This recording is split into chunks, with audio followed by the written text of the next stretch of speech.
Howdy everybody. Starting off this month's garden walk. Gonna try to do a couple cuts throughout this one so it doesn't run so long, because so many things are waking up and so many things are beautiful. But there might be some background noise. It's summer. Everybody's got lots of work to do. Somebody's driving by right now even.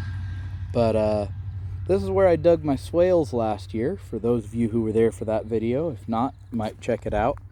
But I put some tulips around this hazel. The hazel is just now leafing out. Can't get it. There we go. Focused for a second, but yep, around this hazel. And then even the comfrey's starting to come back up. There are a lot of weeds here, but basically there's a barn right behind this area, and as the rain runoff runs off the steel roof, comes down this slope, and under the wood chips, these are functioning as a French drain. So it fills that pool as a water battery, and then it trickles. There's another comfrey. All the way down here, some garlic, all the way to this hazel, which hasn't leafed out, but the buds are starting to swell. It's got 3 tulips around it, though they've been eaten by a deer, so they may not flower this year, but they'll make it. And then more wood chips. It's a water battery right here, big deep spot. Once it fills up, it continues down this way past these garlic, another big pile of comfrey, and a bunch more tulips. If you look down the tube, there's some green leaves in there. And then ends in another water battery. This was chocked full of water yesterday. So I'm going to make a cut. We're going to go check out something else here. Alright, here we are back. This is a trellis I didn't really show off last year much, because this is slow growing the first year. But these are vines, which is vine with a B instead of a V. For those of you who are familiar with that word, you'll know that makes this hops. So these vines are going to grow up this trellis, and it's their second year, so they will probably actually give me some hop flowers this year. Can be used for tea or for flavorings in beer, but at this stage they also can just be picked and eaten like asparagus. They have a slightly more tender texture, but they're slightly more bitter, and at the very tail end of taste you get a little bit of a hoppy note. But for the most part, these are a nice little spring veggie, or you can wait and let them mature. They come back year after year. They're quite tough once established. All right, let's head to the next place, everybody. All right, starting out here, kind of an ugly shot of my pond. I need to put some more work into making it look nice, but starting off, we have my double jewel peach, growing quite well, looking quite well. It survived winter just fine. It hasn't flowered yet, so I'm betting that the flowers won't get frosted, because we won't really have much frosts from here on out. Down by the base of it, there's a comfrey that's growing quite fast and doing quite well. And while they don't look very good because I just transplanted them, there's a couple iris that I have put in all around it. So there you go. Right there in the middle, you can just barely see some reddish leaves. Those are the lily pads that are going to come up. And this ugly looking pot is a blueberry I bought on clearance last year, and I never got around to planting. It's starting to leaf out, so it survived winter just fine in there. So yep, my pond's thriving, looking good and happy. There are lots of snails, dragonfly larvae. It looks great in there. Let's start moving on to the next spot. Alright, here we have a gooseberry looking quite nice. And move over, comfrey. This is underneath one of my more established dwarf apples. And all through there is the chocolate mint I planted before. We're going to have definitely a lot of chocolate mint coming up. I will probably pick as much as I can. For those of you worried about mint taking over everything, I have a couple videos on controlling it, but yes, it's going to get pretty out of control here. I was testing methods of control, and I found that mints that trail along the floor are next to uncontainable. So this mint crawls on the floor and has escaped containment, so I just use it quite excessively. Take it into the shower with me and step on it while I shower gives a nice menthol air, helps cleanse the air, helps get all the sickness out when you've been sick. Right there's a chrysanthemum, planted last year, had big beautiful blooms, particularly large. I've never seen chrysanthemums with such large flowers. But there's where they were before, and there's a little runner off to the side, so clearly they did well enough to spread. Just noticed on this tree above us, those are apple blossoms, or apple buds I should say. They're not blossoms yet, but those are quite pretty. My plan for this year, I believe I'm going to take every single apple off of my trees, because I have so many problems with pests, because the apples went without care for a decade or so. So if I can break that pest prey cycle by taking all the food away from the pests, I'm hoping to get things stabilized to a more controllable level. Right here are my two hybrids. This is a Flavor King Pluot, and this is a Plueri. I don't remember the name, but yeah, Plueris are quite delicious. In between them, I have some carrots growing, some garlic on the other side, comfrey plant right over there, more carrots in there, another comfrey between my feet. And right over here is my cactus patch. My cactus kind of break apart all winter and fall apart and fall all over. So if anyone wants one, this is sort of the last time you can request it. I can ship them through my Etsy, put them in a bag and ship them. And all you got to do is just stick the bottoms in a little bit of mud and let them do their thing. And they just kind of grow and grow and grow. These are eastern prickly pear, so despite us being in zone 5, where the cold is quite severe, these guys are just little troopers. They shrivel up and they look dead all winter, then they plump right back up like this and they'll look great all summer. I'm sure I'll have very beautiful blooms soon enough on them. So we'll start heading out to the next area here in a second. Looks like some kind of critter dug up one of my garlics, or one of my walking onions. I'm not sure which it was, but all we're gonna do is stick it back in the mud, cover it up, and it should recover. And head in this way. Here we have one of my sea berries. Has some garlic around it and some kind of veggie I can't identify. It looks like arugula, but I don't think I planted arugula. But that's a happy looking sea berry.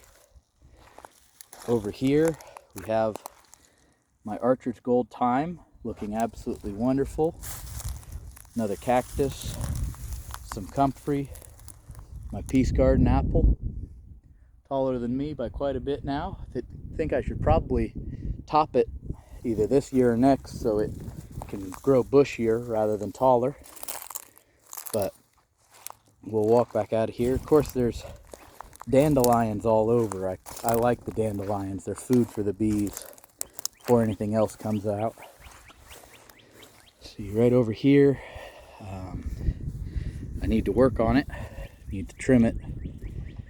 But this here is the second year, or the second spring, of my yellow russet apple. I planted it as a little whip last year. In fact, you can even see that little tip there, that little nub, was the top of it where I planted it last year. So it's growing quite well. Right here is a contender peach I picked up at Rural King. It's a bit pricey in my opinion, but it's survived just fine. Hopefully it starts growing well this year. I'm gonna start walking this way. There's my lone, what's it called?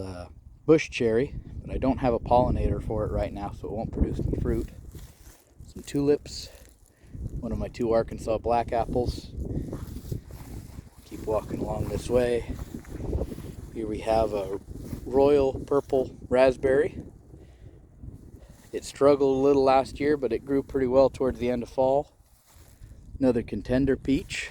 It's got a praying mantis egg sac right there. Got a lot of garlic growing around it, so I gotta watch my step. A lot of strawberries back here too. but I'm trying to get in close because it looks like the first couple blooms are starting to come out on it. So that's going to be really pretty when the whole thing's nice and pink. I'm stepping away a little bit. Right here we have my chestnut crabapple. Again, it's its second spring. It was that tall when I planted it last year. And it's just about taller than my chin on its tallest part. So it's almost doubled in its first year. That was St. Lawrence Nursery, if I remember right. Here we have another Arkansas black apple. This one's taller than me on its third year. And down low there, it's red veined sorrel. Looks quite pretty to my eyes. Move along a little bit. Raspberry patch. Raspberries all the way over here now. And then this one I almost was thinking hadn't come back, but I had forgotten. The foliage is just really red when it starts out. This is my Odisso Red Love, also from, I believe also from St. Lawrence Nursery, and it was a Valentine's Day gift last year from my wife. More tulips coming up, some bee balm just coming up there, comfrey, tulips, moving right along. Around the base here we have quite a few of my favorite tulips, these flame tulips, which you can get in fall at Walmart's, oddly enough. Walmart's carry them. They're a little pricey, but they're not too bad either. And then these tulips bloomed earlier, but the wind has stripped them. So they don't look that great right now, but that happens. Another tulip over here. This is my medlar. It's a tulip that got eaten down by deer, comfrey. A medlar tree looking quite nice. Hasn't flowered yet, but last year it flowered pretty profusely. So I suspect it will flower quite well again. My horehound is starting to come back from the roots. And then over here, another couple tulips, and this one's quite beautiful. Looks quite nice. And it's not awake yet, but there's a little twig in there that's a rose of Sharon.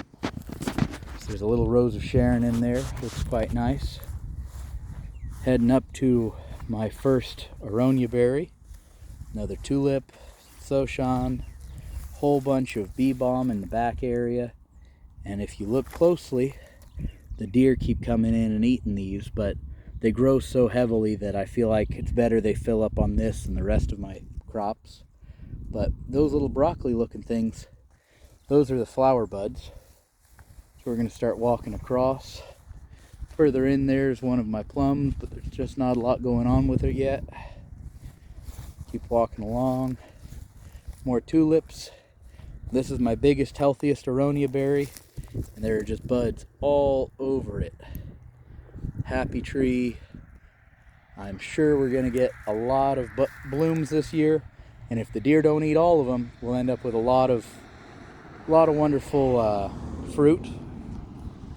Turning around to this side, one of my two sweet scarlet gummies. They are beautiful. Looks like it's actually going to flower. I don't know how well I can. Yep, there we go.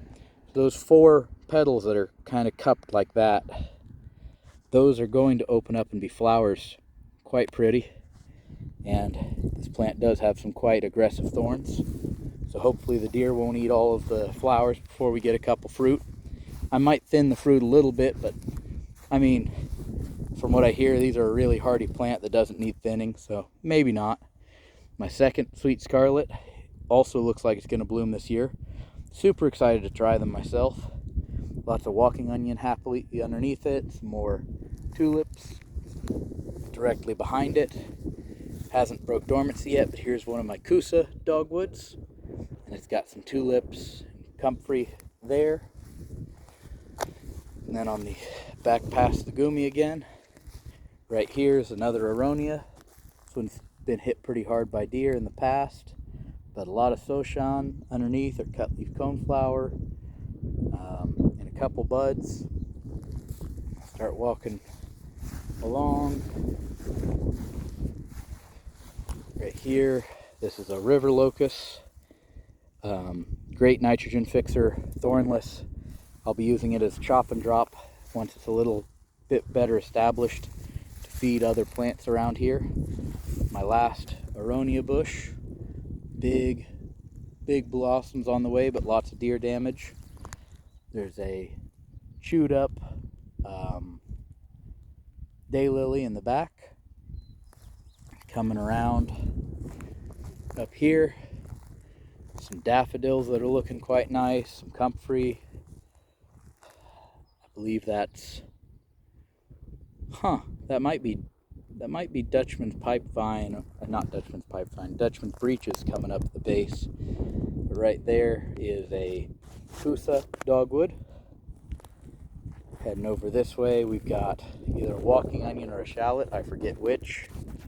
And the tree that they're around is a, trying to think of the word, a jujube tree. Right there is cold hardy yucca. We're going to keep walking this way. I'm going to try to get a nice shot of it. I bought, what's the word? Popeye daffodils. And there's the first one open. Looks quite beautiful to me. Yep, Popeye daffodils. More of them on the way. And that one's come up by one of our Sweet Bay magnolias. I'll try to do some cooking with those flowers this year. There were a couple comments showing interest in it. I read every comment. I know that's not much of a brag with a small channel like mine, but I really do. Right here, got my, what's this called? Redbud tree. Got my redbud. It has just a few blooms on it. To be fair, it is a pretty established tree that I just had to plop in the ground. I prefer to keep my trees smaller when I buy them. But, yep, big tall redbud. I used it as a trellis last year. As a trellis for beans. So my videos on Potawatomi, probably mispronouncing it still. I need to get better at that. But Potawatomi, I think Potawatomi is closer. But it's also one of my favorite things to grow, and it climbs well. Here's my other jujube tree. This one seems to take the cold a lot better. It's a little more thorny, but that's okay. Comfrey, of course, to feed it. And then so much to see, so much to talk about. It's spring, everything's happy. Comfrey coming up, onions coming up, lots and lots of strawberries all over. It's one of my regular sweet cherries. I don't remember what color that one is. I've got a red one, I've got a white one, and I've got one with a blush I forget the name of. There's another flame tulip. And I'm heading this way. This is one of my best producing raspberry patches. I don't remember what variety name this one was. I bought it at Brambleberry Permaculture. Great folks to visit if you can visit them. They don't ship though. They're in South Indiana, so you gotta be there if you want to ship. If you want to buy from them. We drove all the way there once, and it was worth it, but it's a long way for us. Right here, this patch with the purpley colors, that's all bee balm. That's the red bee balm that I transplanted last year. Right here, got some purple asparagus. Beautiful stuff. More comfrey. Just a beautiful bunch of plants this year. Lots and lots of different options, different types. Yarrow coming up. Comfrey. Just all sorts of amazing plants.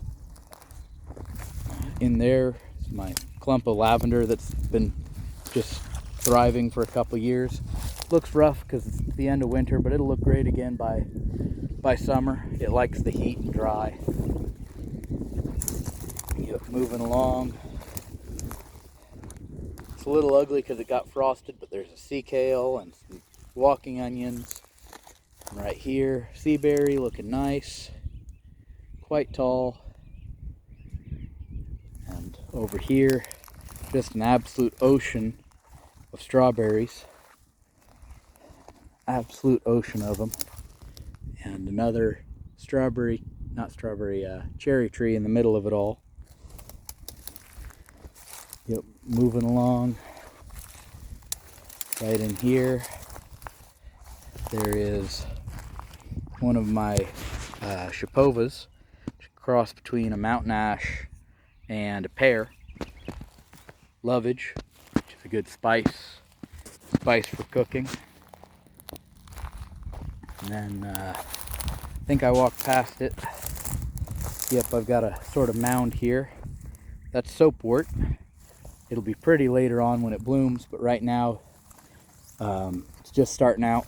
Soapwort is a little bit invasive. You got to plan on containing it, but to me, a little bit invasive is all right for a plant in its particular case because it's used for its roots.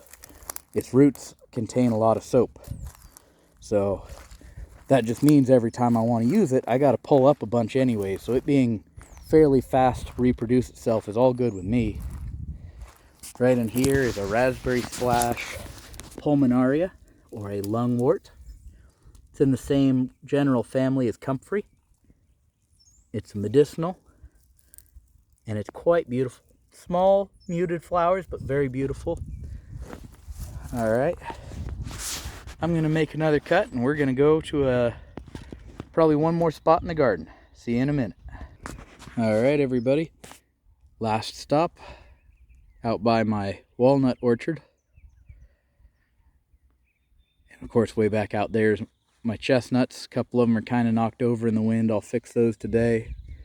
But starting out, got a huge patch of bee balm coming up that I transplanted in last year. And right here, I'm especially excited for. This is a clove currant. It's a native currant variety. Yellow flowers, sometimes called forsythia of the north because it's very cold hardy and it looks very similar to forsythia. They are big, sweet, delicious berries, and I got that one on clearance from I believe Food Forest Nursery, which I actually have an affiliate link with. If you want to support the channel, you can use that. I'll put it in the description. But I bought it on clearance late in the year, and it did quite well. I didn't care for it very much. I planted it well, and then I left it be. Some carrots coming up over here. Here we have one of my thornless honey locusts. It's taller than me by far now, but soon I'll probably start to chop and drop it a little bit. Feed the other trees around. It's a good nitrogen fixer. Used one of my chestnut tree tubes. Right there is one of my Japanese walnuts. And at that size, I may even let them start to produce. Some of my pecans didn't make it from one of the brands I bought from, but the ones that were doing well are still doing well. Here's a persimmon, daylilies in there. Here we have another of my Japanese walnuts, and those fuzzy branch ends are starting to open up, and as you can see right inside are leaves starting to break out. So that's how they do their life cycle. They form a bud at the tip, and in spring that shell opens up to have leaves. Right here we have a shagbark that's been struggling and doing poorly ever since I planted it, but it hasn't died yet, so we're still giving it a go. So there's another shagbark, and my other thornless honey locust, just barely taller than me in this case. All right, hope you all have had a great time. Hope you all have enjoyed. Got any questions or anything, put them in the comments. I'm always happy to read and respond to them. If you want to support me, I've got my Patreon and my Etsy channel. Just check those out, and thank you very much for watching. Have a great day, everyone, and I'll see you in the next video as soon as I can. Goodbye, everybody.